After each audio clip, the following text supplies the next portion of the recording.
Hello, hello, hello.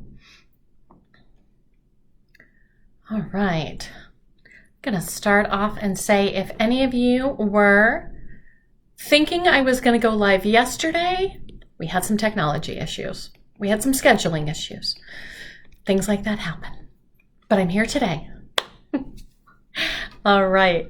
So, welcome everyone. My name is Jenny Ponzurek. Today we are going to talk about what are some things to do during the summer to help prepare for fall 2023. And I know for a lot of you, you're like, it's still the middle of May. Why are we already talking about the summer? Really wanted to talk with those of you who are finishing up your schooling, right? We have a lot of people who are graduating right now. We have a lot of people who are finishing up their semester, trimester, quarter, whatever system that you are on. And we get a lot of questions in school psych Facebook groups during the summer about what are things they're supposed to be working on. So if this is still a little bit too early for you to even be thinking about because you're still trying to count down the number of IEPs until the summer, feel free to go ahead and hit save, come back and listen to this a little bit later on, put it on your to-do list, something fun like that. All right. So let's go ahead and talk about some of the things that I think could be really helpful for school psychologists as they're getting ready and preparing for an upcoming fall. The first thing that I think could be really helpful is really thinking about your organization strategies.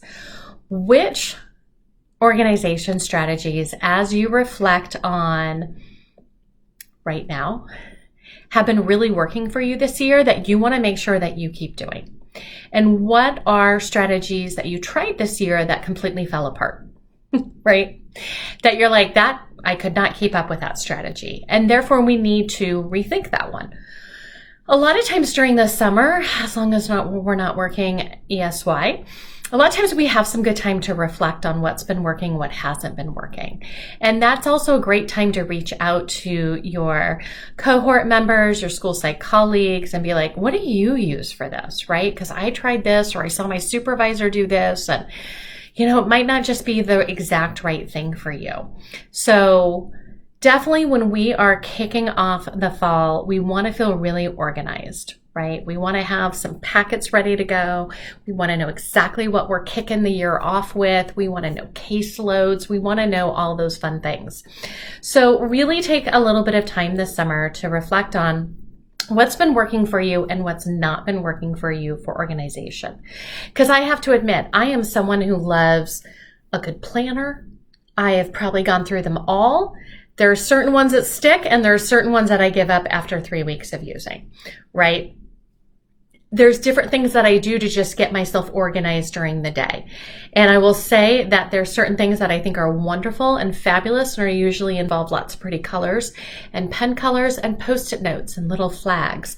But I have to tell you, when I'm super stressed out, I will still to this day find a scratch piece of paper and just write down my calendar for the day and then write down the most important things that need to get done during the day.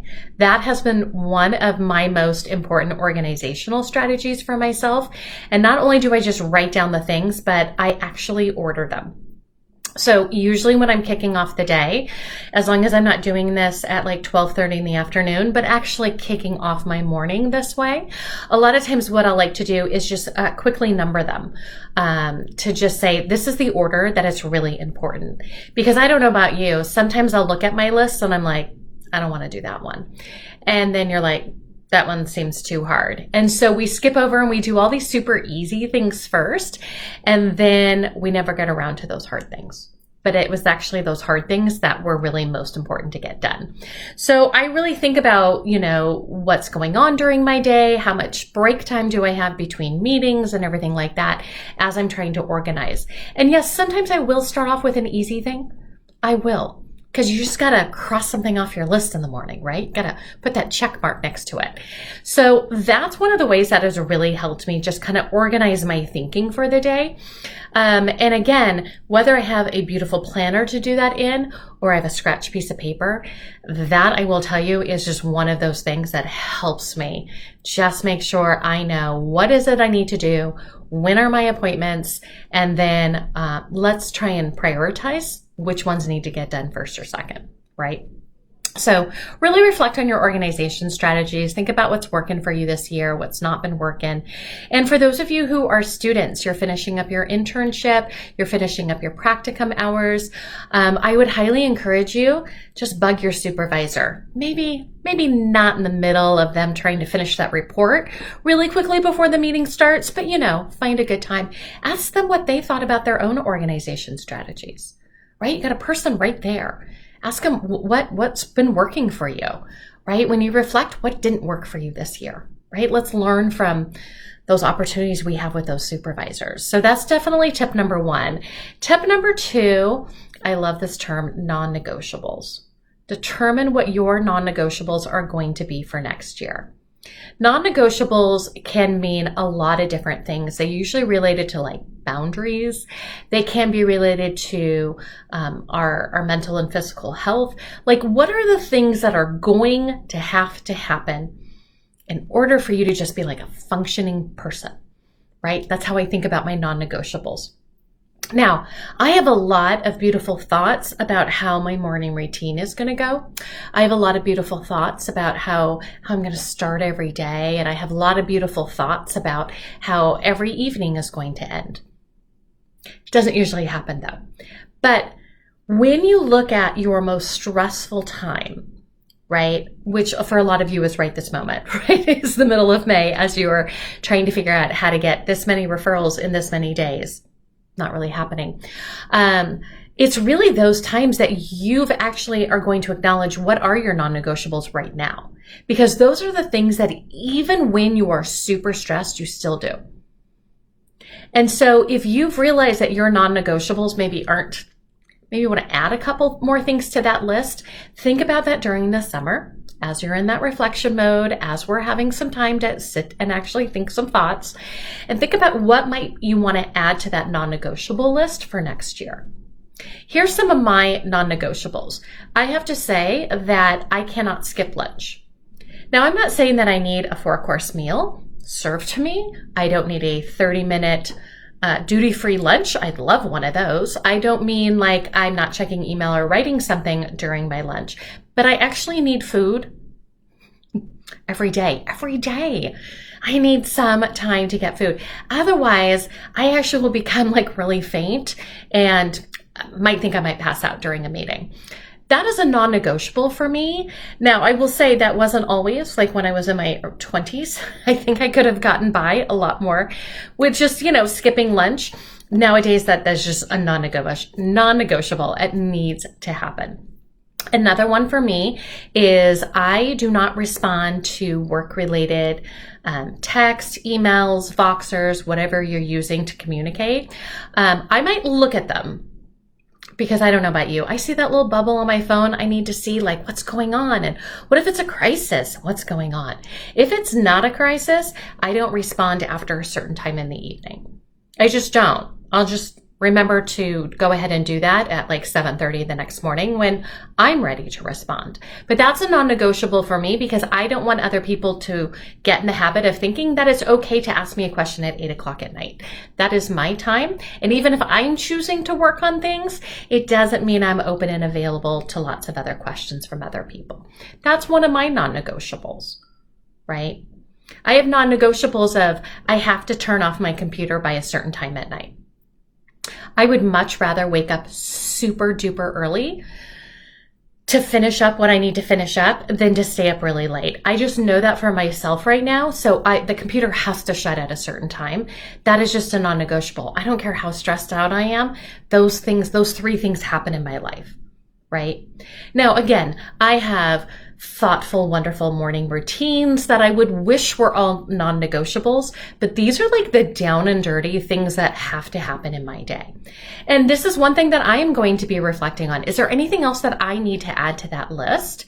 Because in reflection, maybe I'm not fully taking care of myself, right?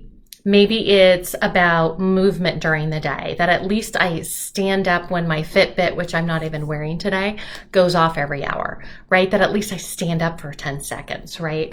There's definitely can be some ones that I could add to that list. I got to do it in a moment where I'm really thoughtful and relaxed. And then during the summer, I can practice those things. right? And get those into my routine so that when I'm really stressed, I go, oh, no. These are part of the list. These things have to happen here. Okay.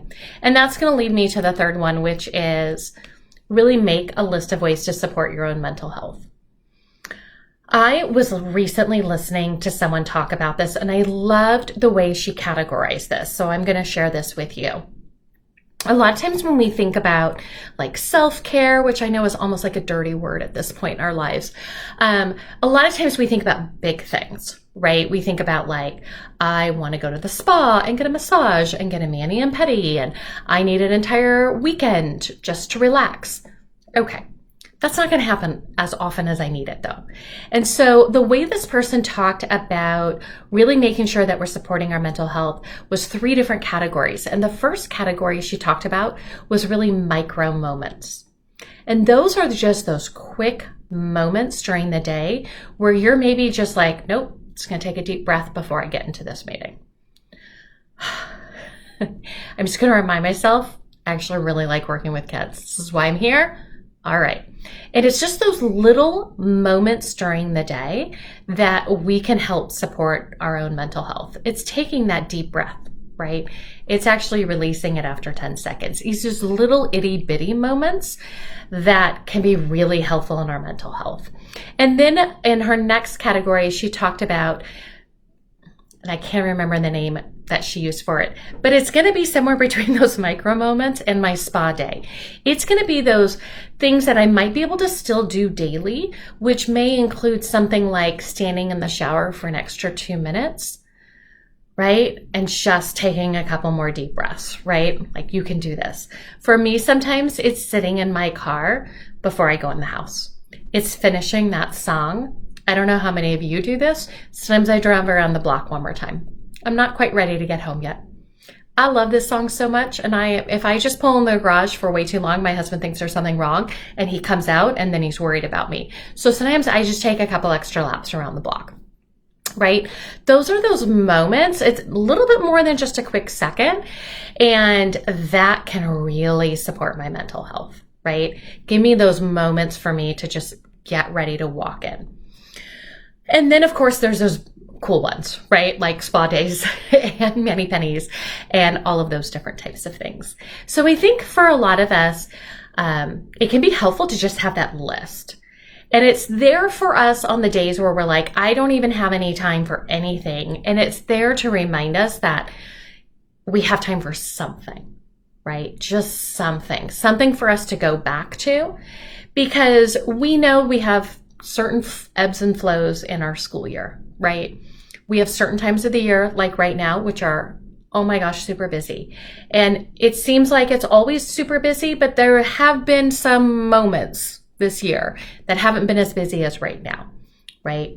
So what are some things you can do when you're super duper busy versus just regular busy versus, I don't know, on a 2-week winter break, right? But really just to kind of list those things out. I don't know about you, but I forget those things when I'm in that super duper stressed moment, right? So I like to have a list that I put up so I can remind myself of those things, right? All right. So those are my 3 tips for those of you who maybe finishing up your internship, your practicum, you're like, what do I need to do to get ready for next year? This is also really great for everyone who's been in the field. I've been in this field for over 20 years, and these are things that I'm like, I need to put this on my list of things to do this summer as well. What's been working? What hasn't been working? What types of changes do I want to make for next year? Right? It's kind of hard to make a change in the middle of May. It's a lot easier to really think about that in the summer and then really think about how do I want to implement this. I love the summertime because the summertime is time, excuse me, that usually I can practice these things to try and get them in as a habit. That's why I really like that. Okay. For those of you who have been hanging out with me, you guys know that we opened up summer boot camp registration just last week. So this week is, this week on May 18th, which is Thursday. Thursday is our deadline. Sorry, I just had that brain fart for a moment.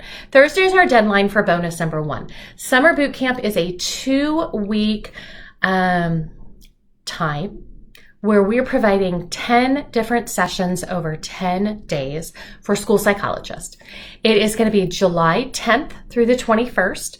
And for those of you who are actually going to take some of my suggestions and actually do some mental health breaks during that time, we record everything and all the replays are available through the end of October. We've got lots of different sessions for people. You can go over to my website right now, which is just right above my picture here, jennypunzurek.com. You can find out all the information, download our schedule, see exactly what kind of sessions that we are offering. And if you haven't already signed up, because I know we already had, I think I checked yesterday, we already have like 80 people signed up, which I'm so excited, in less than a week. And so if you haven't already signed up, if you're interested in it, sign up before the 18th, because we're giving away a bonus for everyone who signs up before midnight on the 18th Pacific Standard Time, because that's where I live, Southern California. And I am creating a video called When Do We Call This Attention? Because there's so many different kids that we have with attention problems that are due to so many different things. What are some thoughts about really distinguishing, are we really going to call this an attention problem, or is it really due to something else? And that's a question that comes a lot when we are participating in our evaluations. So if that's something that you think might be helpful, if you've been kind of on the fence about joining us for summer boot camp, if you sign up before the 18th, you will get access to that video. So that's the first bonus, sign up before the 18th. Our second bonus, you just need to sign up before the end of the month. So if you're watching this video and you're like, it's the 19th, guess what? We still have a bonus for you as well. If you sign up before the end of May, we are doing, giving everyone access to some of the replays from last year. Last year, we did lots of Q&A during our summer boot camp. And I'm giving everyone access to some Q&As that we did with a preschool psych, an elementary school psych, a middle school psych, a high school psych. Also, some Q&As that we did about behavior and about bilingual evaluation. So if you missed our summer boot camp sessions from last year and you would like access to those replays, those are going to be available to everyone who signs up before the end of this month. All right, I'm just going to go through a couple of questions that I know have come up over this last week since we opened up registration. We have 10 sessions, one every day. Every session starts at 10 o'clock in the morning. We want people to sleep in, for all of us Pacific Standard Time people. Each session's only about 90 minutes to 2 hours. Every session is recorded. All right. So we have 5 sessions that we're calling for the newer school psychologists. And that's really intended for a lot of our students, a lot of our people who are just graduating and are brand new to the field, kind of newer to the field. And then we have 5 sessions that we're calling Improving My Practices. And then of course, you get to choose whichever path sounds good to you. You can look at all the sessions for each of those 5. And if you want, you can go ahead and sign up and get all 10 of them as well.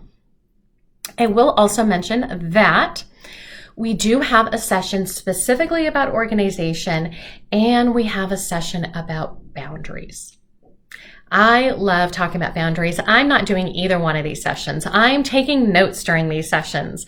I brought in some great people to be able to talk about what are some great organization tips for school psychologists to really kick off the year. And really, when we talk about boundaries, I will admit I am really good at creating boundaries. Enforcing them, not so great. So I'm going to be taking notes during this training as well. So we're really going to talk about, in preparation for this upcoming fall, what are some great organization strategies and what are some great strategies to create some boundaries that are going to be really helpful to support your mental health, and also how to enforce those, right? So if you're like me and you need help with that, come along to those sessions. Again, if you go to my website, jennypunzurek.com, you can find out all the information about summer boot camp. And if you have any questions, go ahead. There's a place to go ahead and ask me questions on the website. We'd love to answer any questions that you have about summer boot camp. But I did want to share that we do have those sessions. And we have a couple bonuses. So excited about all of this stuff. All right, I'm just double checking to see if there were any questions that came up with anything. Let me just double check one other place. I don't see any questions, so I'm going to say thank you all for hanging out with me. Those of you who are here live, those of you who are listening to the replay, Thanks for listening to it. Again, if you were trying to get in yesterday, we just had some technology issues and I apologize about that, but I was glad I was able to be here with all of you. All right, good luck getting through the rest of the school year and I will see you all next time.